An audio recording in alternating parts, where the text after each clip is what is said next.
front of it. The fact that he was getting knocked, he spins around and gets Vex, who's trying to get the third party on this, is insane. I think, though, that positioning from Ukraine is going to set the stunts. People are going to avoid them. And the question is, who's going to try and stand up and stop it? Because if they take so many points away, when we look at that cutoff line, it's going to become pretty close.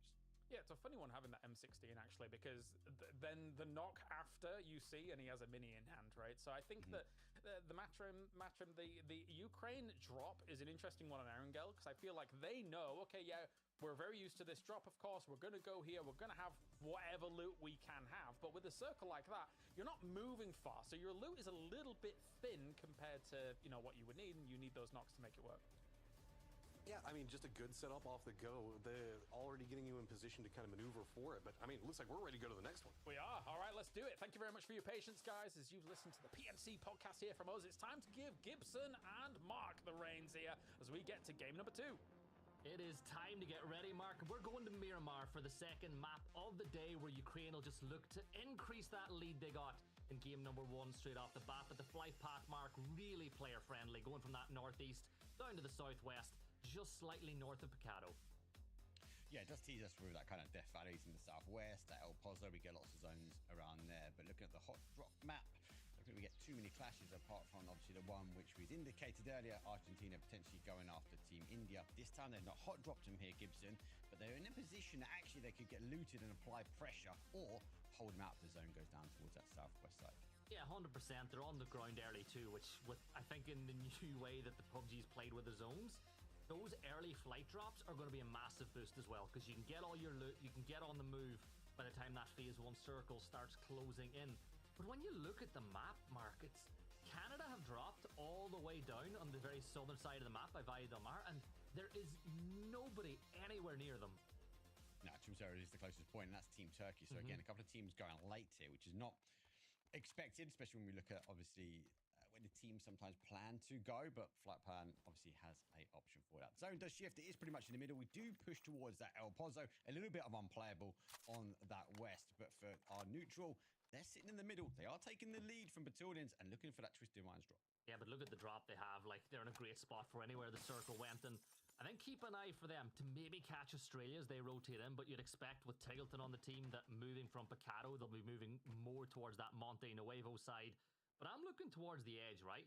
You've got so many teams on that western or eastern side of the circle. Kazakhstan, Ukraine, UK, and Malaysia. And a team with a big split, Mark. Do you see the Philippines? 3 players in the center of the circle. And then I think, is it Shen? I'm not sure who it is. It's in the middle of both Argentina, Japan, and even Malaysia. I think he was going for that, to drop in the car and got taken away by Argentina. So he had to force his way back into the middle, arguably to some safety, as they would have maybe expected that team sort of playing towards that south. Gonna have a quick look though at Battalions. Again, a big highlight. I feel like for me, they've not kind of hit that 6th gear. They're kind of in this sort of learning development stage back, as obviously we've had major resets, we have big some changes here. Twisted Minds obviously coming to life, but Battalions is such a big name. And some change, kind of in this sort of learning development stage back, as obviously we've had major resets, we have big some changes here. Twisted Minds obviously coming to life, but Battalions is such a big name, and more importantly, a big brain when it comes down to this, because he's the one making a lot of these calls and shots and directing the team into the right positions. Oh, when I think of this map, Battalions is the first player that comes to mind. I'm not going to lie. Remember, he used to get himself up on top of that hill where you see kind of Finland and Corexi playing, overlooking Mini-Milli. But we watch Malaysia as they rotate in. I actually think Malaysia are a fun team to watch, right? Shen, AJ, you got Empton there as well. They actually have real pop-off moments. Like, I think when you get into the final lobby, it can get a little bit different. But Malaysia, they're a fun team to watch, Mark. Yeah, they're an unknown entity in the context. They might apply pressure and push, or they have the hold capabilities. It looks like they're making a play to sort of this south side of San Martino. They're taking some high ground here. Shen most will go up and take some more high ground and get a little bit more information intel as they do look across the other side, look further into the play where Denmark is now going. So good position, early rotation from them. A lot of these teams now getting set up. Yeah, and then elsewhere, you got Canada. They've not made their way in from that southern side of the map yet. India still looting up by Campo Militar. So some teams waiting and just letting the rest of the lobby kind of move in, and then they'll fill the outer edges of that circle as Tig is going to just try to parkour his way up on top of this high ground, and that'll give him wonderful lines of sight, you know, looking towards Ukraine, looking towards neutral, Like, if he can stick the landing, he'll get lots of yeah. He needs to do leg day, more leg day. I love that the observer's sticking. There we go. There we go. We knew he was going to get it. The observer believed in Sig, and he finds his way up. Back to Canada very quickly. Adam has made his way very quickly in towards zone. So at least for Canada, they've got a stronghold. I think back to your point, it gives them a little bit more extra time there. Gives them to be able to like try and loot, make sure they might be one of the early teams to get airborne. I'm enjoying watching this new PUBG platformer game we're getting to watch, seeing all the climbing and the jumping by these players as they try to get themselves up on the high ground. You've got Malaysia. They've taken just the northern side of power plant here, as I think Aduzi's already gone past, but Tulins is making his way around that now, just feeding the information with the fact that Malaysia are in place. But it's starting to get very hot in and around the center of that circle, Mark, with Philippines, neutral, Finland, Argentina, Denmark, all within kind of touching distance of each other already. I'm so intrigued as to why Argentina, because strikes me as well, like they were looking to go aggressive against Team India. They've done it on game number 1. Why are they not doing it here? We'll talk about the level of aggression. Has the Panzer. Here's the cards. If you need a win, you need to get a fin. But the Panzer hits though and Scab falls early. Aya says motto to the Finns as he speaks out once more, but he's going to get taken down by Sata. He'll get one on the board, and that is an easy pickup for them. CJ thought about coming in, but having seen his teammate deleted so quickly, he's just going to fall back to the rest of the team. But you know what? For the Philippines, it's a point on the board. It's translucent. Oh no, did Rudax jump out? Did he jump? No! He was ready to take the fight, but Team Japan sent it straight away for Oasis. The game plan didn't meet up, and for Team India, they get another point on the board. Hey, you know what? They're 9th in the leaderboard after a few minutes in the second map. It's not going too badly for them at all, but Translucent, he'll say thank you very much for that one. Go pick up some loot, and now Unforgiven is hunting down Evan here as well there. Really looking to get some points on the board, and Fevan will just move off on into the distance. But this is a level of aggression that we didn't see, Mark, from last year's India roster. No, but remember, it's a slight different change up, and as James was saying in our pre-show, we have seen him a lot in the EMEA scrims, and they've been doing okay. So I've been trying to figure out kind of that pacing, because I feel like the year before it was about the pacing. It didn't get the momentum down. Diffix though goes up, and it's Team Australia. Blood will fall. Oh, he gets shot in the back. Luke 12 sticks it to him. He sticks it quick. Yeah, good news for the rest of the lobby as Ukraine will lose one. Diffix is going to fall, and Luke will Ustik all by himself. All he's got to do, Mark, is stay alive until the rest of Navi can get here. Navi, Ukraine. Yeah, but everybody's going to get me, trust me. Apart from one, it's the cutter as well. Luke 12, he uses the smoke. That's going to be a bit distraction as he does move his way forward. Looks to find himself in a position to try and take the fight. The flank comes around the other side. Hakatori does find Monty there, but Tickerton is on the higher ground. Can Hakatori find safety? Does find safety behind the car. Yeah, Tig's got to be quick though, because he's got to help his team before he fall. But Fairest will confirm out Flood now. Luke 12 getting in the fight, and Hakatori is in that fight. Luke 12 takes a ton of distance, but Fairest gets him. They are pushing. I love it. They're applying pressure to Team Ukraine, but they are a breed above the rest. Here comes another rotation. Comes in Malaysia on the defense though, as they have to try and find that reposition. Though Shen did take that higher ground, so he's got all the information that's needed. MT though has the opportunity now to back away. Yeah, he's gone. He is out of there as Shen tries to get the off angle on the verse 3. Wants to get the point on the board confirmed, but I feel like might just be the signal to get on out of dodge. Live to fight another day in this one, as Malaysia, they'll manage to keep all 4 players up. Fairest will confirm out that kill now on to Monty, but Ukraine and Australia still going head-to-head over by that bowl. Tickerton, the final player now for Team Australia. He's on the holds. Ukraine know he's the last one. Obviously got the re because they've wiped the rest of the team. But he is on the high ground. Not an easy push. They might have to rely on Hakatori to try and deliver a headshot. Well, they deliver the zone as it does shift back down towards that southwest corner. So for Team Canada, they're already in the cars there and migrating over. They now get the opportunity to work their way down south to Monty. Yeah, and watch for Ukraine trying to pick up that blue chip and try to get all 4 players back and alive in the fight. They do have a few stations not too far away that they can utilize. The closest one being just a little north of their position, as we have a look at the next engagement that is likely to happen. And says Malaysia and Neutral look like they're probably going to be the next team to go head-to-head. And looking at the map, I think that Neutral are just going to keep on rotating in at this point. I think it's actually Malaysia stops, because I know Team Neutral's in front of him, and I see Denmark comes in behind him. Shendo exchanges great shot. Gustav, he's down to 1 one more hit, but no, he finds safety in the dips that is Miramar. Yeah, he's going to keep on going now. Is Gustav, of course, playing now in the North Americas region. Will try to get a first aid off as Ketter will join him alongside Mixon as well. CJ sending some 7.62 rounds off in the distance just to keep them moving on their merry way. Remember, AF fell in that fight with Finland a little earlier on inside the game. Canada, though, Mark, they've got themselves right inside Monte Nuevo now and very close to the center of the circle. Really good rotating from them over by that western side. I'm just worried about their 2-2 split. Yeah. They're kind of got two in that corner of Monty, but they've taken two north, K minus Shimboy. They're holding that kind of high ground towards that north overlooking, it's like I still call it the face compound that Team Turkey sitting in. Good spot if they can try and defend it. But again, you think of this, we've got 16 teams still up, 58 players, and we're going to be fighting for these areas. These are kind of key areas these teams want to try and take. Yeah, Batu's going to just start digging himself a little hole here as well that he can peek up from and provide him a little bit of safety. And I think that the pickaxe, right, as much as it's made it really easy for teams to make defensible positions, something we saw a lot of, Mark, at PGSs where, well, if you dig a bowl and someone tosses a nade, gravity's going to do a lot of the rest of the work, right, and bring that nade right where it needs to go as we look at maybe some of the suggested rotates that some of these teams might just make inside the circle. Mark, Turkey like me on again. paint. Yeah, Turkey again, train center. Is that me on paint? I like the predicted the rotations. Powered by Craft and AI, so thank you very much. Yeah, pretty much on the money. These teams are looking to do sort of rotations on their way in. There'll be some more engagement this time. Philippines sees Denmark over the top, has to get the information out towards that east side, but they come back. Keta with the bolty in hand. You don't want to overpeak him because he might put you down in the dust. Yeah, you always talk about it. I think when we were away recently, you actually said to Ketter you think he's one of the best bolty players in the world, if not the best. But Alec, he's got a bad idea. Ketter's going to run over his teammate. CJ will find Mixon, and the Philippines putting in the work onto the Danes. Not so great for them right now, as Mixon will probably be the next one to fall. And, well, what do you do now if you're Denmark? Do you try to bring the fight to the three members of the Philippines, or with another player going down, do you just back off now and try to live to fight another day?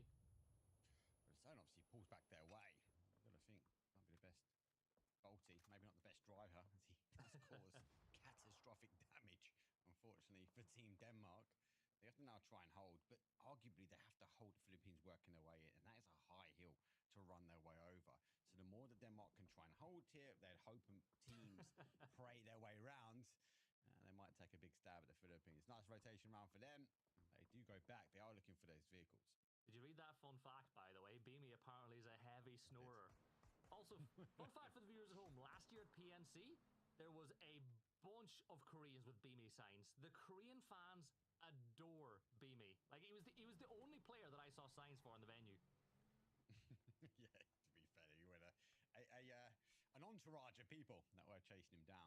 The entourage at the moment seems to be Philippines, as they do see Finland as they take the compounds, and it does give the opportunity now for Denmark to move away, but they move closer towards the defensive line, the dug trenches from Team Neutral.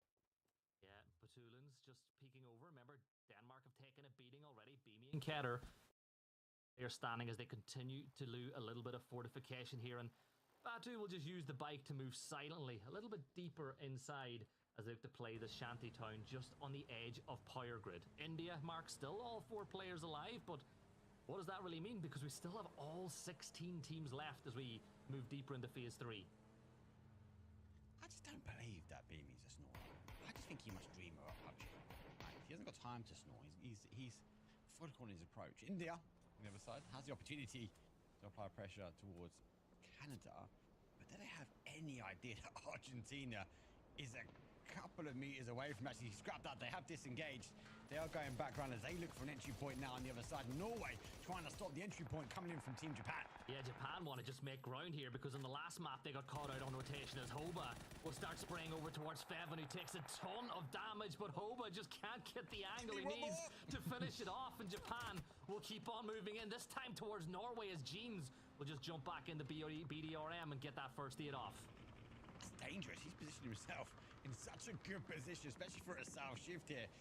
And he can just jump back in, get their med back on. Japan using the sandstorms at the right time. They find their way through. They have lost one. Qatar is now gone as they try and climb high ground. Tiggleton not too far away. He did have a panzer in hand as well, so looking for Team Japan, they look for the high ground. Oh, I think that Fevin almost might have made a mistake there. He could have first aided inside the sandstorm, but instead, he's going to lose that Bronco. He steps up in the distance. It's Tiggleton, the solo for Australia, will try to get that kill on the board, but Fevin just about, well, just as I say, made it to safety. I am 5 from Kazakhstan will get that knock. And now Tiggleton, he says the Panzerite catches T-Bone, and Australia get their second point mark, but here come Australia. Yep, down to 3-man here. They're going to try and make the push. Tiggleton, though, is a one-man army. We know that, and oh my god, he gets the back. Vex jumps down, and he falls out. That's number 2 here, an Australian digging out, and Michael has to have an explosion engine. The only way to stop Tiggleton, though. But that's 2 points on the board for Team Australia. India pushing up here. K-Mine's going to fall at the hands of Snipeball, but he's traded back by Pipa, not too far away. Using that DMR. Finna using the smoke for some cover now. Remember, Canada, they, of course, have a different roster this year. K-Mine stepping back in, and that's a perfect nade.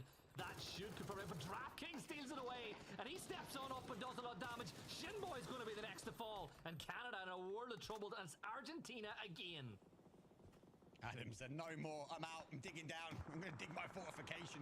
He has to try and hold. Philippines will go for the top side. Batalions will fall down, though, as it is death from above. Levante doesn't know which way to look, but he's got a target inside. He drops his way down, does find the exchange, though, as another one will fall from the Philippines, though. And for Team Neutral, though, they're backed up into a corner. Yeah, Aya's going to go and get that res off in Levante with a need at the ready, but jumping on board with Ukraine now, pushing towards UK again. Michael, he's going to fall at the hands of that first need, and that leaves Vard now as the last player standing. He's got all the Ukrainians pushing aggressively towards him here, Mark. They're going to step on in, and Ukraine are going to wipe out Team UK for the second game in a row. Yeah, 2 out of 2 here. Ukraine versus Team UK. That's nearly death for them. No, definitely, it was Australia, which I suppose dispatched of their opportunity. Philippines, though, they have been dispatched down to a single player here. Neutral only losing 2 lanes now to try and make their way down, and it's going to come in from Lou a little bit further afield, catches that one out. So Philippines fall straight after in 14th place. What a job by Levante, though, just keeping himself alive in that fight, Mark. How many times did we see at the last PGS where if it wasn't for Levante, Vitality would have been in shambles as India are going to get wiped out by Argentina, but Levante's a heck of a player. Correct, see. No for interviews, yes for aggression as he pushes his way forward. Levante, huge nade, he comes off the high ground, finds one, sees the opportunity, underarm though, Japan falling down. DraftKings gets beamy though, and for the vehicle, well, Levante has a clean sweep for Team Japan. Yeah, right on cue, we speak about him, he gets it done as we jump back on board with the ever so talkative Finn. I'm going to say it, that interview by Karenge was probably the most talkative interview I've ever seen by a Finnish player. Like, I think Hakatori's interview was more Finnish than the Finnish one. Bella's getting the best out of him. She knows now. She knows his game plan. But does Argentina know?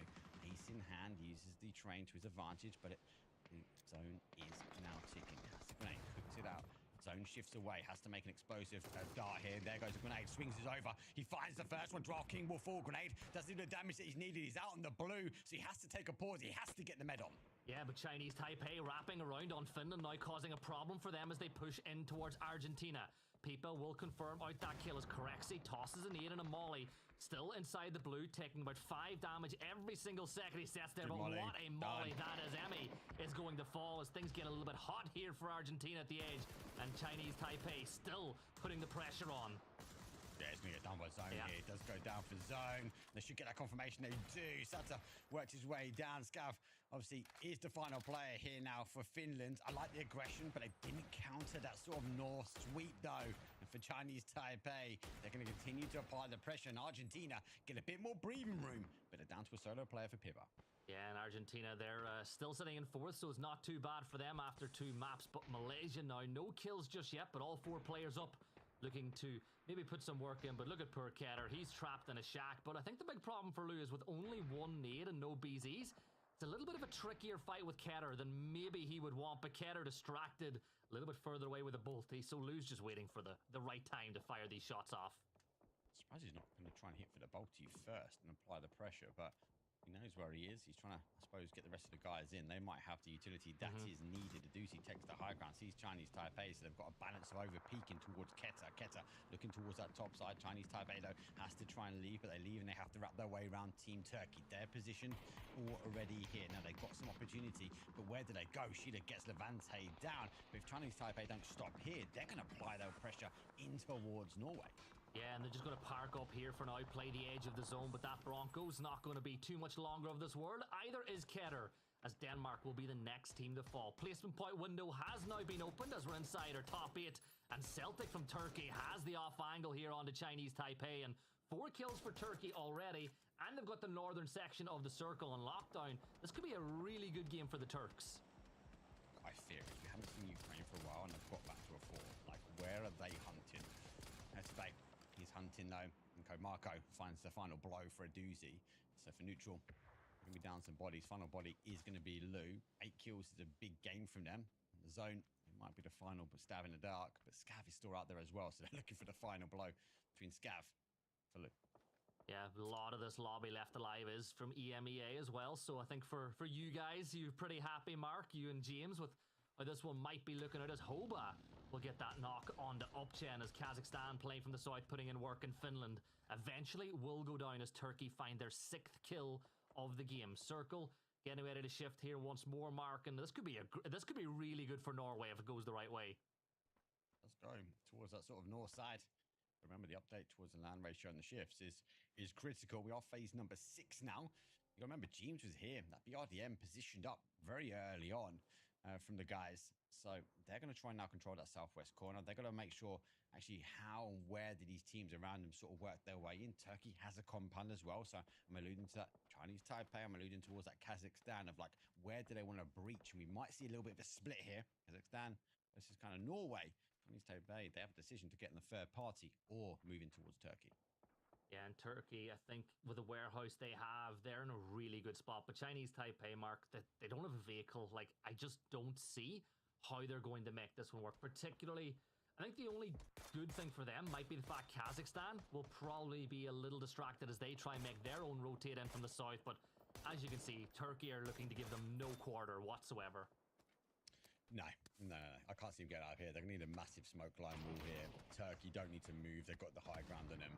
If they played towards that south side, do we argue that sort of Norway will potentially come in with a good couple of shots? Forget that. Malaysia's got the high ground on them as well. Marco